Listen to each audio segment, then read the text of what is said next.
Hello बच्चों, कैसे हैं आप सभी। मुझे उम्मीद है कि आप बड़े अच्छे होंगे, बेहतरीन ढंग से पढ़ रहे होंगे। आप सभी का स्वागत है ज्योग्राफी पाठशाला पर।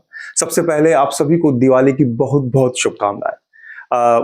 उम्मीद है, पूरी आशा है कि आपके लिए दिवाली बड़े उमंग वाली, बड़े उत्साह वाली रही होगी। सबसे पहले मैं आपसे एक बात कहना चाहूंगा बेटा, कि दिवाली का जो दिन होता है ना, दिवाली पर जो हम आते हैं, इस वक्त हम नए उमंग, नए उत्साह के साथ में रहते हैं। और सबसे बड़ी बात है कि इस साल के अब हमारे पास में 2 महीने भी बचे हैं, तो अब आपको कमर कसनी है। मैं कुछ सोच रहा था आपके लिए, कक्षा 11 की जैसे मैं भूगोल लेकर चल रहा हूं, तो फिर मैंने सोचा कि कक्षा 11 के लिए एनसीईआरटी तो हम पढ़ रहे हैं, और आपके लिए बार बार हम एक चीज कहते रहते हैं कि कक्षा 11 की एनसीईआरटी, चाहे भूगोल हो चाहे आप किसी भी विषय को पढ़ रहे हैं, ये काफी महत्वपूर्ण होती है। आपके आने वाले एग्जाम के लिए काफी महत्वपूर्ण होती है। यहां तक कि अगर आप यूपीएससी का एग्जाम भी देते हैं ना, आईएएस का एग्जाम भी देते हैं, तो वहां पर भी यहीं से क्वेश्चन बनते हैं। आप स्कूल लेक्चरर का दें, चाहे कॉलेज प्रोफेसर का दें, कहीं पर भी दें। तो उसी ही परिप्रेक्ष्य में, उसी ही क्षेत्र में मैं एक काम करने जा रहा हूं। आज से हम क्या करेंगे कि यहां पर आपके लिए टॉपिक्स लेंगे, टॉपिक वाइज। जैसे चैप्टर खत्म हो जाता है, टॉपिक वाइज मैं आपके लिए क्वेश्चंस लेकर आऊंगा। और क्वेश्चंस कौन से होंगे? जो आपके पुराने यूपीएससी के अंदर, आरएएस के अंदर, या फिर हम बात करें स्कूल लेक्चरर में या कॉलेज प्रोफेसर में जो क्वेश्चन आए वो आएंगे, जिससे आपको ये फील हो, आपको ये अनुभव हो कि जो मैं पढ़ रहा हूं वाकई में, पूरी दुनिया जो कह रही है, सर जो कह रहे हैं कि वाकई में 11वीं की जो भूगोल है ना, इसको पढ़ने पर, या 11वीं के इतिहास, जो भी आप बात करें, जिस विषय को पढ़ रहे हैं, वो काफी बेनिफिशियल है। और यहीं से हमारे आगे का भविष्य निर्धारित होगा। तो हम ये बात करेंगे, आपको खुद को भी कॉन्फिडेंस आएगा। हम एक शुरुआत करेंगे, बस मुझे जरूरत है आपके विश्वास और साथ की। और अब हम पूरी रेगुलर क्लास लगाएंगे, जिससे कि आपके पास में पहले चैप्टर्स आ जाएं और उसके बाद में आपके क्वेश्चंस आ जाएं। ठीक है? और जल्द ही मैं आपके लिए मैपिंग की क्लास भी लाने वाला हूं, जिसमें मैपिंग में हम वर्ल्ड मैपिंग पे काम करेंगे, और वो भी मैं जल्दी ही शुरुआत करूंगा। अब हम दिवाली पे, जैसे आप पढ़ाई करते हैं वैसे मैंने भी एक मतलब एक लक्ष्य लिया है कि अब मैं निरंतर क्लास लगाने की पूरी कोशिश करूंगा, निरंतर क्लास आपके सामने लेकर आऊंगा। देखिए, पृथ्वी की आंतरिक संरचना की बात कर रहे हैं, और आंतरिक संरचना के बारे में हमने सारे साक्ष्यों की बात कर ली थी। आंतरिक संरचना में हम प्रत्यक्ष स्रोत और अप्रत्यक्ष स्रोत की बात की थी। अब हम यहां पर क्या बात करते हैं? देखो, एनसीईआरटी में जो है वो तो आपको पढ़ाऊंगा ही, इससे कुछ अलग भी पढ़ाना चाहेंगे। हम अंदर की पृथ्वी के बारे में, संरचना के बारे में बात करेंगे, कितनी परतें हैं, हम इसके बारे में बात करेंगे। वहां पर जो असमानता पाई जाती है, वहां चट्टानें कैसी है, घनत्व कैसा है, उनके बारे में हम बात करेंगे। ठीक है? तो देखिए, पृथ्वी की आंतरिक संरचना के बारे में बात करें, तो पहले हम ये क्या देखते हैं? अगर हम थोड़ा सा देखें कि हम यहां पृथ्वी पर क्या देखते हैं। सबसे पहले अगर हम पृथ्वी पर बात करें, तो दो चीजों पर हमारा फोकस होता है। या तो हम ज्वालामुखी को हम देखते हैं, भूकंप हमारे सामने काफी समस्या लेकर आता है, और तीसरा सुनामी की बात कर लेते हैं। अब देखिए, अगर हम तीनों की बात करें बेटा, मैं आपको यहां पर बिल्कुल बेसिक से कराऊंगा, बिल्कुल बेसिक से। आप मेरे साथ रहें, बड़ा मजा आएगा। इन तीनों की बात करें तो इनका जो परिणाम जो होता है, जो भी परिणाम हम देखते हैं, वो हम देखते हैं स्थलमंडल पर। लेकिन लेकिन आप कुछ सोचिए, क्या इनकी उत्पत्ति स्थलमंडल से होती है क्या? नहीं सर। आप बिल्कुल 6-9 से पढ़ रहे हैं, ज्वालामुखी में से लावा निकलता है, मैग्मा निकलता है। हम जो भी बात करें, हम बाद में पढ़ेंगे मैग्मा, लावा क्या है। तो ये सब कहां से हो रहा है? ये सब पृथ्वी की आंतरिक संरचना का कमाल है। यानी हमें आंतरिक संरचना के बारे में जानना होगा, आंतरिक संरचना के बारे में जानना होगा। परिणाम तो स्थलमंडल पे दिख रहा है, लेकिन आंतरिक संरचना के बारे में जानना होगा। हम आंतरिक संरचना क्यों पढ़ रहे हैं? स्रोत तो हमने देख लिए। अच्छा, अगर हम देखें तो हमको ये देखना पड़ेगा कि पृथ्वी के अंदर जो लावा, ज्वालामुखी विस्फोट हो रहा है, जैसे हम बात करें, मैं छोटा सा उदाहरण देता हूं आपको, कि जैसे मान लीजिए पृथ्वी है, यहां पर आपके पेड़ पौधे उग रहे हैं आराम से, है ना, और यहां से एक ज्वालामुखी आता है, और ज्वालामुखी आता है, और यहां पर आपके मैग्मा आता है। ठीक है? अब जो ये मैग्मा आ रहा है, ये गर्म है, आप देखते हैं बिल्कुल गर्म है। तो आप देखते हैं, जब ये गर्म है तो पृथ्वी के अंदर से आया, तो पृथ्वी के अंदर भी कुछ गर्मी होगी, तापमान होगा, कुछ क्षेत्र होगा जहां से आ रहा है। तो यानी ये जो मैग्मा है, मैग्मा जो बनता है वो चट्टानों के पिघलने से बनता है। ठीक है? अब चट्टानें जो आती है वो कहां से पिघलेगी? वो भूगर्भ में पिघलेगी, और भूगर्भ में पिघलती है तो वहां से हम पृथ्वी की आंतरिक संरचना के बारे में जानना चाहेंगे। ठीक है? तो आप ये देखिए कि हम वहां पर क्या जानेंगे। हम यहां पर पदार्थ की अवस्था के बारे में जानेंगे, कि पदार्थ कौन सी अवस्था के रूप में है। पहली बात तो पदार्थ है कौन सा, या कौन सी चट्टान है, किस प्रकार की चट्टान है पृथ्वी के भूगर्भ में, ये जानना है हमको। पदार्थ की अवस्था कौन सी है, ठोस है, द्रव है, गर्म है, गैस है, माफ कीजिएगा। अगर हम जाने कि पृथ्वी गोल है, तो क्या पृथ्वी गोल है तो पृथ्वी में तो परतें हैं क्या, या सीधा एक गोल है, या फिर ऐसे कुछ परतें भी अंदर की ओर परतें भी, ये भी हम जानेंगे। ठीक है ना? हम पृथ्वी की सबसे बड़ी बात, हमने बात की मैग्मा आ रहा है, तो यानी पृथ्वी के अंदर तापमान में कुछ भिन्नता है, तो तापमान के बारे में जानेंगे। ये सब कुछ चीजें जानेंगे हम, पृथ्वी की आंतरिक संरचना के बारे में जानेंगे। तो हम शुरू करते हैं, बिल्कुल शुरुआत से शुरू करते हैं। आप बस अपना साथ बनाए रखिएगा और मैं आपको एक यकीन दिला रहा हूं बेटा, मैं जो क्वेश्चन लेकर आऊंगा 20-25 क्वेश्चन का सेट होगा जो आईएएस लेवल का होगा। आप चुटकियों में, कैसे चुटकियों में आप यहां पर एक क्वेश्चन करेंगे, बिल्कुल मजा आएगा आपको। देखिए यहां पर हम देखते हैं कि हम पृथ्वी के बारे में जान रहे हैं। ये आपके एनसीईआरटी का चित्र है ना, इसके बारे में यहां पर एक साथ बताया गया है। मैं आपको यहां पर बिल्कुल अनफोल्ड करके बताऊंगा। देखो यहां पर देखिए, आप यहां पर हम देखते हैं, ये लीजिए आप, हम बात कर रहे हैं पृथ्वी की आंतरिक संरचना के बारे में, पृथ्वी की आंतरिक संरचना के बारे में। कुछ डायग्राम से हम पढ़ेंगे और आपको एक एक चीज आएगी समझ में। देखिए आप, पहली बात करें कि हम यहां पर कुछ लेवल बात करते हैं कि सर हम जब एक चीज करते हैं तो हमको पूरा कंफ्यूज रहता है, तो हम सब चीज को लेवल में करेंगे, लेवल में अनफोल्ड करके करेंगे। कैसे करते हैं देखिए, हमको पृथ्वी के बारे में जानना है। अगर हम यहां पर खड़े हैं तो हमको पृथ्वी के अंदर जाना होगा, पृथ्वी के केंद्र में जाना होगा। ठीक है, अब केंद्र में जाने के लिए आपने स्रोत तो पढ़े हैं काफी। आपने पढ़े थे कि सर हमने तो खनन के द्वारा गए थे, जहां पर दक्षिण अफ्रीका में हम 4 किलोमीटर के खनन किया था। हमने आर्कटिक महासागर में भी कोला क्षेत्र में खनन किया था, 12 किलोमीटर का किया था। लेकिन अगर आपको थोड़ा सा पता हो कि अगर हम यहां पर धरातल पर है और ये पृथ्वी की त्रिज्या है, इसकी जो त्रिज्या है वो 6370 किलोमीटर है। कहीं पर 71 भी दे रखी है ना, कहीं पर 78 भी दे रखी है, कहीं पर 64 भी दे रखी है, लेकिन हम एनसीईआरटी के साथ 6370 किलोमीटर मानेंगे। यानी पृथ्वी की जो त्रिज्या है वो 6370 किलोमीटर है। आप इसको जो नोट भी कर सकते हैं आपके नोट्सों में कि जो पृथ्वी की जो त्रिज्या होगी वो होगी 6370 किलोमीटर। तो क्या हम इतना अंदर गए हैं क्या? आप तो 4 किलोमीटर खनन कर रहे हैं, 12 किलोमीटर कर रहे हैं। अरे भाई, अगर मैं बात करूं कि पृथ्वी की त्रिज्या यहां पर है 6370 किलोमीटर और ये ए है और ये बी है, तो आप जिस हिसाब से बात कर रहे हैं उस हिसाब से तो केवल आप यहां से शुरू किया है और आप यहां पर पहुंचे हैं। हम बात करना चाह रहे हैं यहां की, आप यहां तक पहुंचे हैं, हम बात करने चाह रहे हैं वहां की, तो कैसे करेंगे हम? तो हमने वो प्रत्यक्ष अप्रत्यक्ष स्रोत की बात करी थी यहां पर कि हम उनके द्वारा हमने इन चीजों को जाना था। अब देखिए यहां पर हम अनफोल्ड कर रहे हैं लेवल 1। देखिए, अगर हम बात करें कि ये हमारा धरातल है, हमने यहां से हम यहां खड़े हैं और हमने ये हिस्सा ले लिया, हमने ये वाला हिस्सा ले लिया, इसको यहां पर ले लेते हैं, ये हिस्सा इस तरीके से ले लिया। ठीक है, अब यहां पर अगर ये 0 किलोमीटर है, ठीक है, यहां पर अगर हम 0 किलोमीटर मानते हैं, यहां पर हमारे पेड़ पौधे हैं, सब हैं, घर हैं, सब मकान यहां पर बने हुए हैं, तो अब 0 किलोमीटर से आप चलेंगे भूगर्भ के अंदर की ओर चल रहे हैं।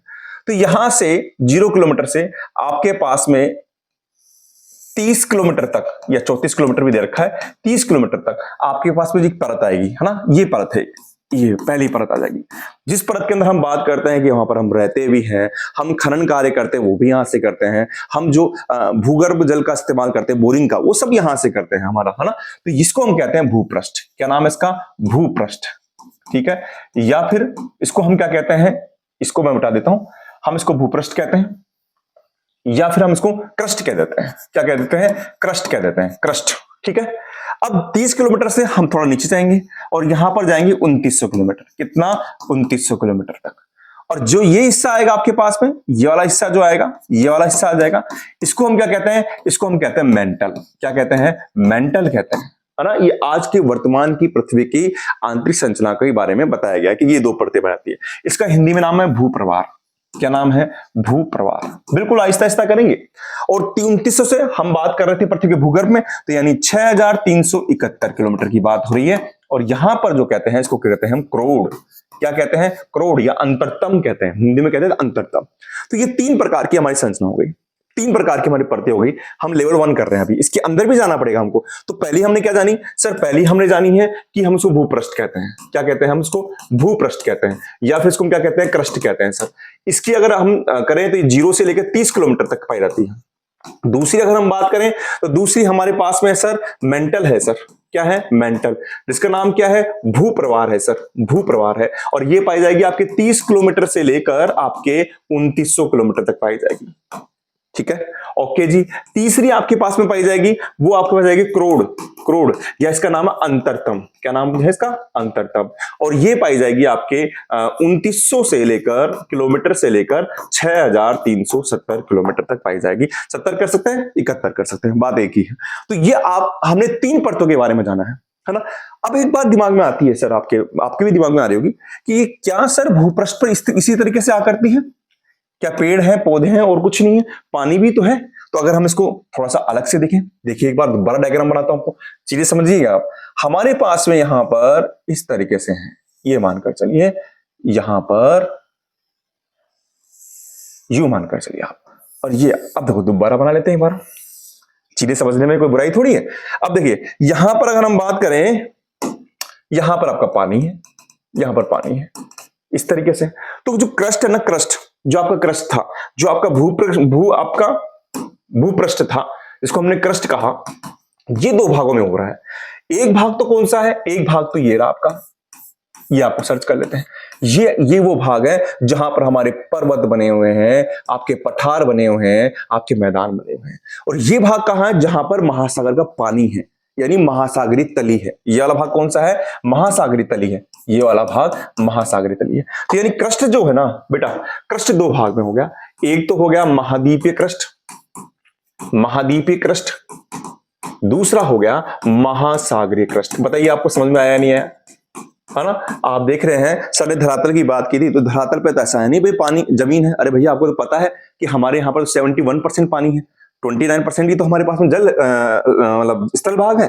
तो ये जो भाग है ये महाद्वीपीय क्रस्ट हो गया, ये महासागरीय क्रस्ट हो गया। और ये कहां से चल रहा है? ये आपके पास चल रहा है 0 से लेकर हमारे पास में 30 किलोमीटर तक का है। 0 से लेकर 30 किलोमीटर तक का। ये भारतीय जो भौतिकी संस्थान है ना, उन्होंने बताया है कि आपके पास अंतरराष्ट्रीय कि 0 से लेकर 30 किलोमीटर तक की इसकी मोटाई है। किसकी? क्रस्ट की मोटाई है। अच्छा सर, अब आप समझिएगा, मैं वहां से वापस नीचे ले लेता हूं आपके पास वापस 2900 किलोमीटर। अब बताइए इसका नाम क्या है? इसका नाम सर आपने मेंटल बताया था सर, बिल्कुल सर याद हो गया हमको, मेंटल या भूप्रवाल बताया था, भूप्रवाल बताया था। और यहां से 6370 किलोमीटर है, और इसको बताया था आपने करोड़ बताया था सर, करोड़ बताया था। ठीक है, मैं आपको यहां पर ये चीज बताऊंगा कि यहां पर कोई चीज आपकी द्रव अवस्था में है, कोई परत है तो क्यों है, सब चीजों के बारे में बात करेंगे। अब यहां पर आ जाइए आप, महाद्वीपीय क्रस्ट के बारे में बात करें और महासागरीय क्रस्ट के बारे में बात करें। अब आपके दिमाग में आ रही होगी सर कि सर ये महाद्वीपीय क्रस्ट ऊपर है और महासागरीय क्रस्ट नीचे है, ऐसा क्यों? तो पहली बात तो आप देखिए कि महाद्वीपीय क्रस्ट की बात करेंगे आप, महाद्वीपीय क्रस्ट की हम बात करें, यहां से ये कलर ले लेते हैं, महाद्वीपीय क्रस्ट की बात करें तो इसकी मोटाई ज्यादा है। किससे? महासागरीय क्रस्ट से इसकी मोटाई ज्यादा है। क्यों है? देखिए यहां पर आपको पठार भी मिलेगा, पर्वत भी मिलेगा, यहां सब मिल जाएगा। इसकी मोटाई की बात करें तो इसकी मोटाई 30 किलोमीटर तक, कभी कभी 40 किलोमीटर दे देते हैं, और जबकि इसकी मोटाई आपके 5 से 10 किलोमीटर तक है, 5 से 10 किलोमीटर तक है। तो हम इसको एक बार यहां पर लेते हैं हम, तो ज्यादा अच्छा रहेगा। यहां पर एक लाइन खींच देते हैं हम। देखिए क्रस्ट की बात कर रहे हैं जी, क्रस्ट की बात करें तो क्रस्ट 2 प्रकार का है। एक तो आपका कौन सा है? महाद्वीपीय क्रस्ट हो गया, और एक हो गया आपके पास में महासागरीय क्रस्ट हो गया, महासागरीय क्रस्ट हो गया सर। अब देखिए महाद्वीपीय क्रस्ट की मोटाई कितनी बताइए? 30 से 40 किलोमीटर है। 30 किलोमीटर की करीब मान ले अपन, 30 किलोमीटर की तरफ मान लेते हैं, 30 से 40 किलोमीटर मान लीजिए आप, 50 किलोमीटर भी दे रखा कहीं पर, है ना, तो कोई दिक्कत नहीं है आपको। तो इसको डाटा इतना नहीं आता है 30 से 50 किलोमीटर के बीच में। क्यों है? क्योंकि सर यहाँ पर पर्वत भी है, यहाँ पर पर्वत भी है, पठार भी है। आपको बताऊं हिमालय क्षेत्र के अंदर, आपके एनसीईआरटी में दे रखा है, हिमालय क्षेत्र में महाद्वीपीय क्रस्ट की मोटाई 70 किलोमीटर तक है। आपके पास में वो किताब में दे रखा है कि हिमालय क्षेत्र में जो आपका महाद्वीपीय क्रस्ट है ना, महाद्वीपीय क्रस्ट है, इसकी जो मोटाई है वो 70 किलोमीटर तक है। क्यों है? क्योंकि भैया पर्वत बन रहा है तो ऊंचाई बढ़ रही है। और आपके जो महासागरीय क्रस्ट है इसकी मोटाई 5 से 10 किलोमीटर है, 5 से 10 किलोमीटर है। दिख रही है यहां पर आ रही है, और ये बिल्कुल छोटी सी 5 से 10 किलोमीटर है। अच्छा, अब एक बात दिमाग में आती हुई, सर इसकी मोटाई कम है, इसकी ज्यादा क्यों है? तो आपको एक बात बता दूंगा आपको। अब यहां पर हम चीजें देखते हैं कि ये कौन से पदार्थों से बनी हुई है। हम इसको थोड़ा सा यूं ले लेते हैं, आपको ज्यादा अच्छा समझ में यहां से आ जाएगा। देखिए आप, हम इसी की बात कर रहे हैं, ये देखिए आप।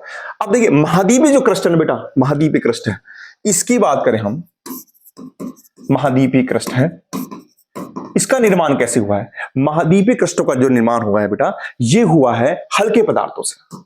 हल्के पदार्थों से। मैंने आपको एक बात कही थी, आपको याद हो, कि पृथ्वी अपने आप में संतुलन रखती है जब भूपृष्ठ है। मान लीजिए आपके पास में पृथ्वी का धरातल है, यहां पर आप इतना वजन लेके चल रहे हैं पहाड़ पे और यहां पर इतना है। अगर इन दोनों की चट्टानें एक जैसी होगी, आप याद रखिएगा, तो बताइए असंतुलन हो जाएगा नहीं हो जाएगा? तो झुक जाएगी इधर की तरफ। तो आप आगे पढ़ेंगे कि हमारे जितने भी पर्वत हैं, जितने भी पठार हैं, वो हल्के पदार्थों से बने हुए हैं, हमारी तली भारी पदार्थों से बनी हुई है। ये क्यों है? देखिए आप, महाद्वीपीय क्रस्ट है वो हल्के पदार्थ से बने हुए हैं। हल्के पदार्थ का मतलब यहां पर है आपके पास सिलिका, एल्युमिनियम, पोटेशियम, ठीक है ना, ये सब पदार्थ यहाँ पर, सिलिका है, एल्युमिनियम है, पोटेशियम है, हल्के पदार्थ से बने हुए हैं। और हल्के पदार्थ से बने हुए हैं और इनसे मिलकर चट्टान का नाम है, वो चट्टान है ग्रेनाइट। यहां पर चट्टानें कौन सी है? ग्रेनाइट। तो आपके इसमें क्वेश्चन बन गया कि सर महाद्वीपीय क्रस्ट हल्के पदार्थों से बने हुए हैं, सिलिका है, एल्युमिनियम है, पोटेशियम है, और चट्टानों का रूप कौन सा है? ग्रेनाइट है। अच्छा, ये हल्के भारी का आपको फिर से मैं बताता हूं आपको, अभी आप समझ जाएंगे। देखिए, हम आगे पढ़ेंगे कि हमारी महाद्वीपीय जो क्रस्ट है, यहां से महाद्वीपीय जो क्रस्ट है, और एक आपके इसमें महाद्वीपीय क्रस्ट है, महासागरीय क्रस्ट है। तो ये बन रही है, यहां पर सिलिका है, इधर भी सिलिका है, लेकिन यहां पर एल्युमिनियम है, जबकि यहां पर मैग्नीशियम है ना।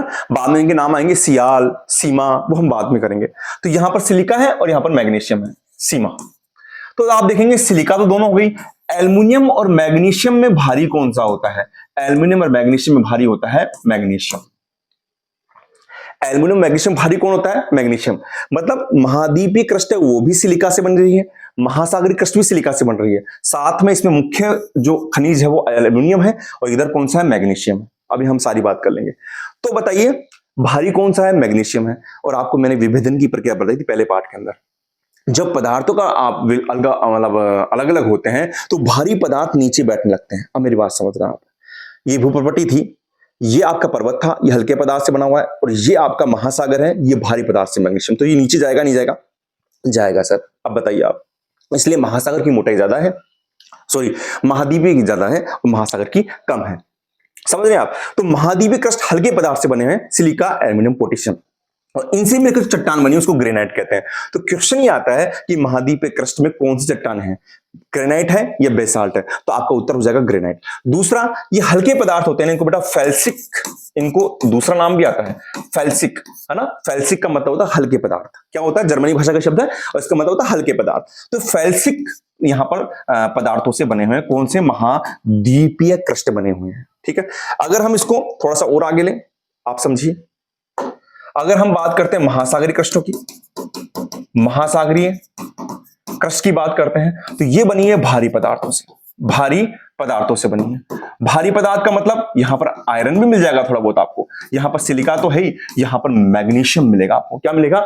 मैग्नीशियम मिल जाएगा, है ना। सिलिका और मैग्नीशियम मिल जाएगा, और सिलिका मैग्नीशियम के कारण इसका नाम क्या है? सीमा है। ठीक है, और इन भारी पदार्थों से जो चट्टान बनती है उसका नाम बेसाल्ट। क्या नाम है? बेसाल्ट। तो आपके पास में बिल्कुल दिमाग में रट लीजिए बेटा, याद कर लीजिए, रटना तो क्या है, याद करना है आपको, मैं याद करा रहा हूं कि महाद्वीपीय क्रस्ट कौन चट्टान से बनी है? ग्रेनाइट से बनी हुई है। यानी हमारे जितने पर्वत सब ग्रेनाइट से बने हुए हैं, और जो महासागर की तली है ना, वो बेसाल्ट से बनी हुई है। किससे बनी हुई है? बेसाल्ट से बनी हुई है। समझ रहे हैं आप? क्वेश्चन आएगा तो आपको हल करना है ना। और ये भारी पदार्थों से मिलकर बने हुए, ये फेल्सिक पदार्थ है, ये भारी पदार्थ है। अब आपके दिमाग में दूसरा क्वेश्चन ये आता है, आप सोच रहे होंगे बिल्कुल कि सर हम ये कैसे मालूम करें कि महासागर जो है वो नीचे आ गए, महाद्वीप ऊपर चले गए? तो उसका मैंने आपको रीजन बता दिया है कि मैग्नीशियम एल्युमिनियम से भारी है, मैग्नीशियम एल्युमिनियम से भारी है, इसलिए महासागरीय तली क्या है? वो नीचे आ गई, तो महाद्वीपीय जो तली थी या क्रस्ट था वो ऊपर आ गया। अब देखिए आप यहां पर अगर आप इसको लेंगे, यहां पर आप लेंगे तो आप समझ गए यहां पर, है ना। ये आपके पास में चीज आ गई है कि आपके पास में यहां पर 30 किलोमीटर के अंदर, आपके दायरे के अंदर ये आ गया, ये महाद्वीपीय क्रस्ट है, ये महासागरीय क्रस्ट है। महाद्वीपीय क्रस्ट किससे मिलकर बनी है? तो सर ये ग्रेनाइट से मिलकर बनी है। यहां पर क्या क्या है? यहां पर सिलिका है, एल्युमिनियम है, और आपके पास में सिलिका है, एल्युमिनियम आ जाएगा आपके पास में। ठीक है, जबकि ये वाली तली किससे मिलकर बनी है? ये तली बनी है सर आपके बेसाल्ट से मिलकर बनी है, भारी पदार्थों से मिलकर बनी है ना, भारी पदार्थों से मिलकर बनी है। और यहां पर क्या मिल जाएगा आपको? यहां पर आपको मिल जाएगा सिलिका भी मिलेगा, आपको मैग्नीशियम मिल जाएगा, और आयरन भी मिल जाएगा थोड़ा बहुत। ठीक है, तो ये इससे मिलकर बनी है। बात समझ गए आप? तो हमारे पास में पहली चीज आ गई है। आगे देखिए आप, आगे आप देखेंगे। अब मैं तीसरा लेवल आपके पास में 2 लेकर आता हूं, लेवल 2 लेकर आ रहा हूं। अब आप देखेंगे कि हमारी, आप चीज को बिल्कुल समझना, मैं दोबारा डायग्राम बना रहा हूं। आपके पास में यहां पर ये इस तरीके से आ गया, ठीक है, ये आपके पास में ये डायग्राम आ गया। यहां पर आपका पानी है, यहां पर आपका पानी है, ठीक है। और ये देखिए आप, ये आपके पास 0 से लेकर कौन सा आ गया, ये आपके पास में 30 किलोमीटर आ गया। ये आपके पास में क्या है, महाद्वीपीय क्रस्ट है, महाद्वीपीय कॉन्टिनेंट कह सकते हैं आप, कॉन्टिनेंट है। और ये आपके पास में क्या है, आपके पास में महासागरीय यानी ओशियन आपके पास में है ना, ये आपके महासागरीय क्रस्ट है। ये पूरे क्या है, स्थल मंडल है।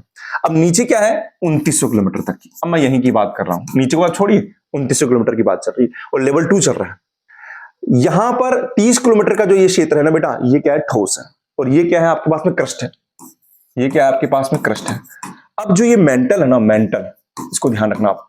मेंटल में क्या है, जो ऊपरी भाग है, मेंटल का ऊपरी भाग है, यानी ऊपर का भाग मान लीजिए 100 किलोमीटर तक, मान लीजिए कहीं पर 200 किलोमीटर भी दे रखा है और कहीं पर 100 किलोमीटर भी दे रखा है, हम 100 किलोमीटर मान लेते हैं।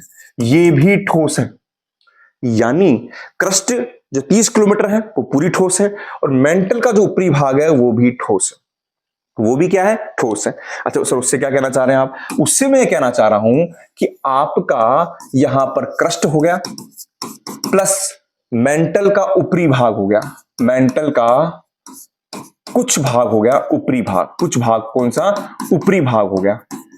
ये जो भाग है इसको मिलाकर हम कहते हैं स्थल मंडल कहते हैं।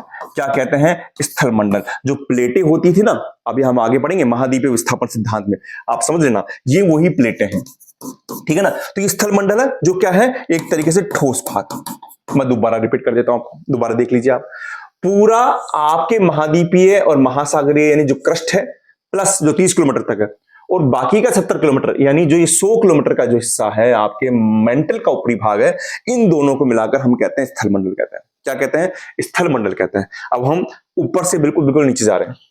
अच्छा, अब यहां से एक चीज और बताता हूं आपको मैं। यहां पर आप एक चीज और देखिए, आपको पता है कि ये आपका स्थल मंडल है। इस स्थल मंडल पर हम यहां पर रह रहे हैं, बिल्कुल आराम से रह रहे हैं सर। और यहां पर अभी एकदम से ज्वालामुखी आ गया है, ये आ गया ज्वालामुखी आ गया है ना, लावा निकल रहा है। अब यहां से जब लावा निकल रहा है तो लावे का कोई ना कोई स्रोत तो होगा जो नीचे से आया है। वो स्रोत क्या है, तो ये स्रोत जब जानने की कोशिश की तो वो स्रोत जाना कि स्थल मंडल के नीचे मेंटल में कुछ ऐसा भाग है जो अर्ध तरल अवस्था में। वो किसमें है, अर्ध तरल अवस्था में। आपको ये मालूम होगा कि हम पृथ्वी की गहराई में जाते तापमान बढ़ता है, पृथ्वी की गहराई में जब जाएंगे तो तापमान बढ़ेगा।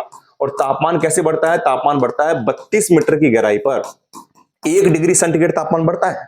32 मीटर की गहराई पर 1 डिग्री सेंटीग्रेड तापमान बढ़ता है, जिसको भूतापीय प्रवणता कहते हैं। क्या कहते हैं, भूतापीय प्रवणता कहते हैं, भूतापीय प्रवणता कहते हैं।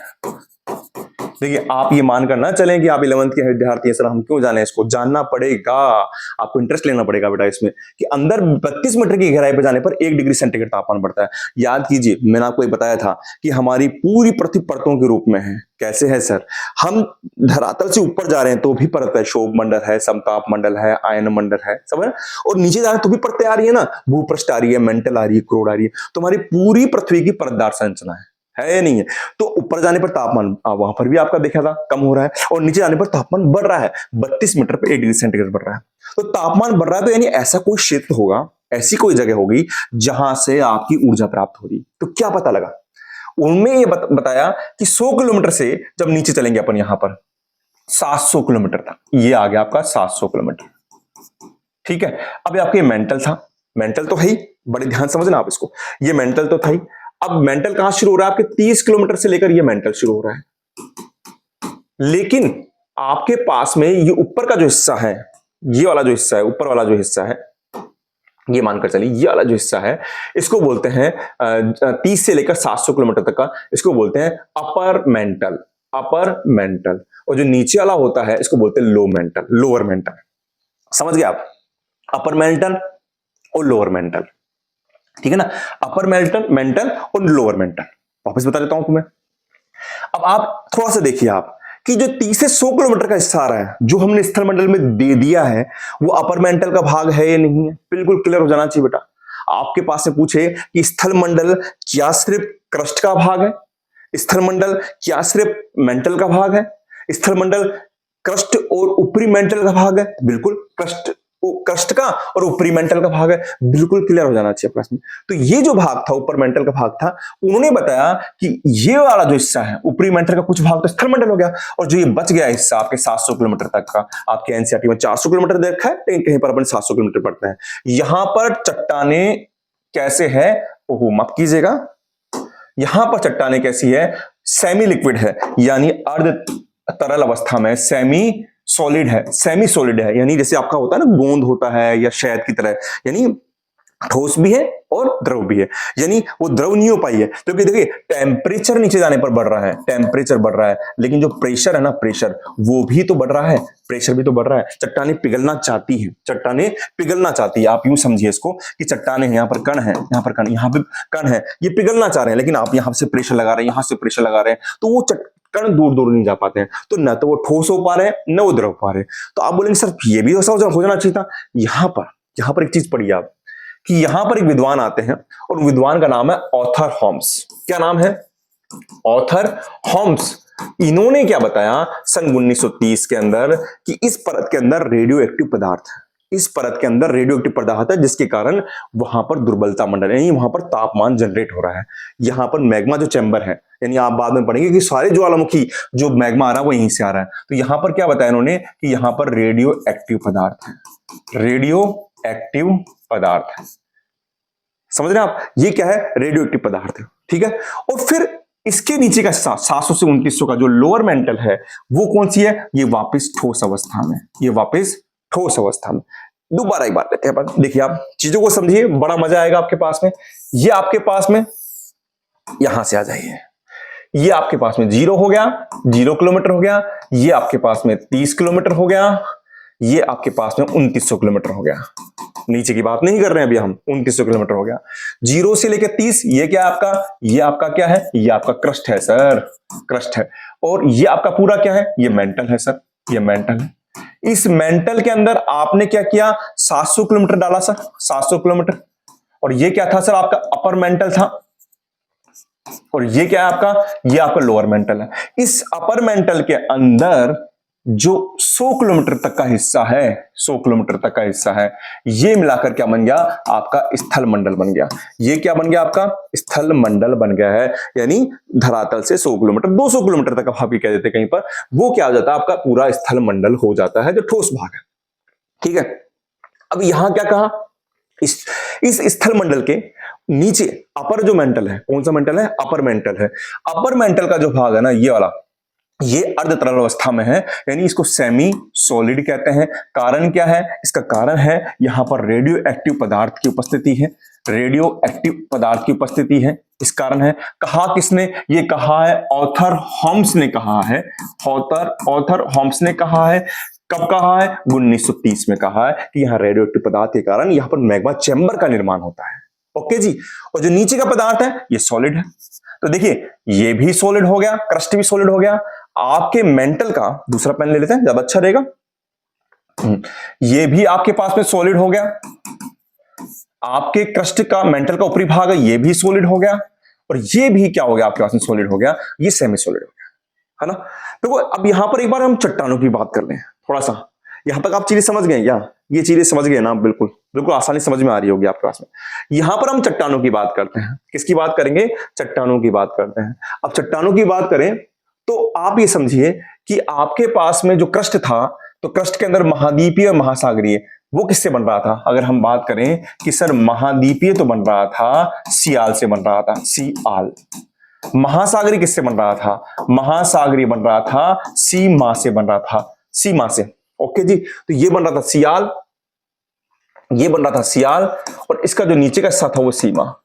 मेंटल पूरा किससे बन रहा है? सीमा से बन रहा है। तो ये भी आपका सीमा हो गया। समझ रहे हैं आप? ये किससे बन रहा है आपका? ये आपका सीमा से बन रहा है। आपका अपर मेंटल का भाग, ये भी किससे बन रहा है? सीमा से, यानी सिलिका और मैग्नीशियम। और ये भाग भी किससे बन रहा है, ये भी आपका सीमा से बन रहा है। तो आपके पास में आपको ये पता लग गया खनिज कि बन किससे रहे हैं।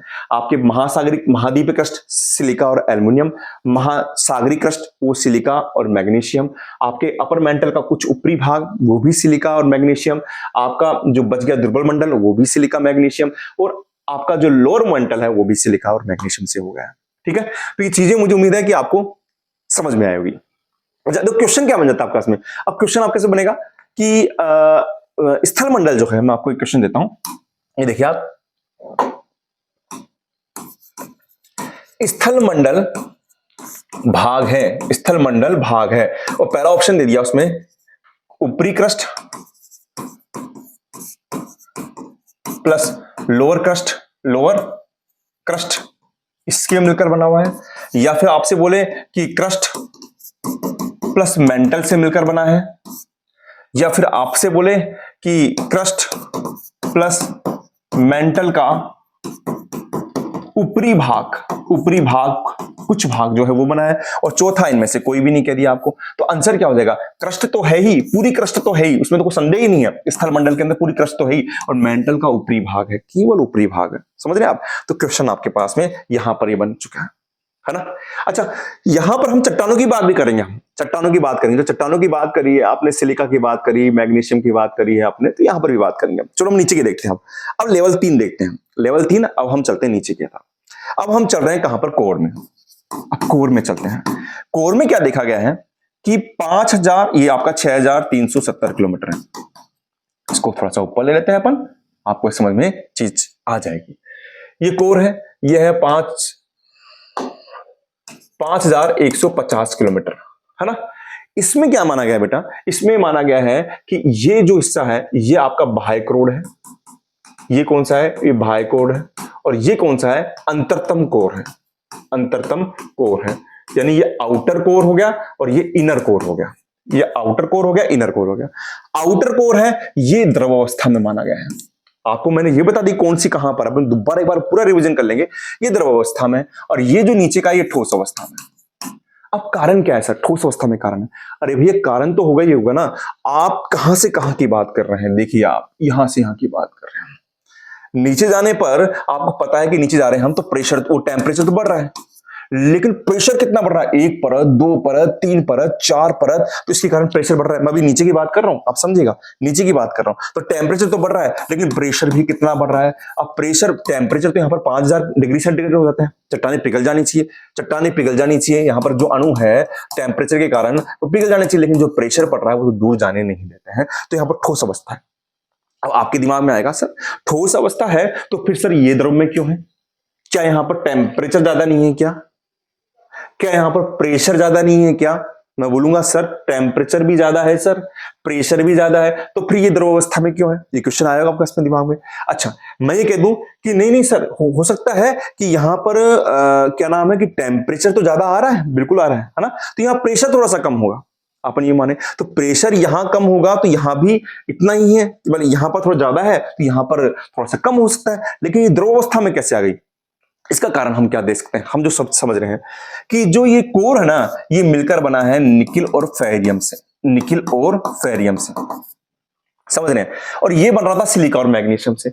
यहां तक सिलिका और मैग्नीशियम था, तो निकिल और फेरियम जो अलग प्रकार के खनिज हैं, इनका जो गलनांक बिंदु है ना बेटा, ये क्या है, कम है, ये जल्दी पिघल जाते हैं। तो मैग्नीशियम तक क्या था कि यहां पर टेम्परेचर भी हाई चल रहा है, प्रेशर भी हाई चल रहा है, लेकिन ये ठोस अवस्था में है क्योंकि वो चट्टान कण दूर दूर नहीं जा पा रहे हैं। लेकिन जैसे ही यहां प्रवेश किया, यहाँ के खनिज बदल गए हैं, निकिल और आयरन हो गए। ऐसा हुआ है, ऐसा हुआ हो, क्योंकि हम अजम्पशन नहीं कर सकते हैं, हम सोच ही तो सकते हैं, हम गए तो है नहीं। तो ये हुआ है कि यहाँ पर टेम्परेचर तो बढ़ रहा था, प्रेशर भी बढ़ रहा था, दोनों ही समान है। यहां भी टेम्परेचर बढ़ रहा था, यहां भी प्रेशर बढ़ रहा था, लेकिन हुआ क्या, यहाँ खनिज एकदम से बदल गए, वक्त बदल गए, जज्बात बदल गए, तो फिर एकदम से यहां पर ये द्रव अवस्था में आ गया, क्योंकि गलनांक कम हो गया। ठीक है, फिर यहां पर क्यों नहीं हुआ सर, यहां पर होना चाहिए था, लेकिन यहां पर प्रेशर ज्यादा हो गया है, प्रेशर इससे ज्यादा हो गया है, और फिर उसके बाद में ये हुआ है कि उस पदार्थ को पिघलने नहीं दिया है, इसलिए ठोस अवस्था में। और ये द्रव अवस्था में क्यों है, ये आपको पता ही है, ये हमको मालूम पड़ा है इसके यहां पर जो क्या नाम है, भूकंपीय तरंगे, जो एस तरंगे यहाँ पर विलुप्त हो जाती है। हमने पढ़ा था कि एस तरंगे जब चल रही है आपके भूकंप के अंदर से यहाँ विलुप्त हो जाती है, तो मालूम पड़ा कि द्रव अवस्था में। तो ये चीजें आपने पढ़ ली है ना। मैं एक बार तुरंत इसका रिकैप करता हूं, हमने क्या पढ़ा है बिल्कुल देखेंगे आप। अच्छा, अभी हमारे पास में असमानता और बच रही है इन चट्टानों की, वो भी हम पढ़ेंगे, वो नेक्स्ट वीडियो में पढ़ेंगे। अब देखिए दोबारा वापस, कितना आसान है, कितना आसान है। अब वो हम बाहर की बात कर रहे थे, अब हम अंदर की बात कर रहे हैं, अंदर की पृथ्वी की। सर 0 किलोमीटर पे खड़े हैं हम, बिल्कुल खड़े हैं।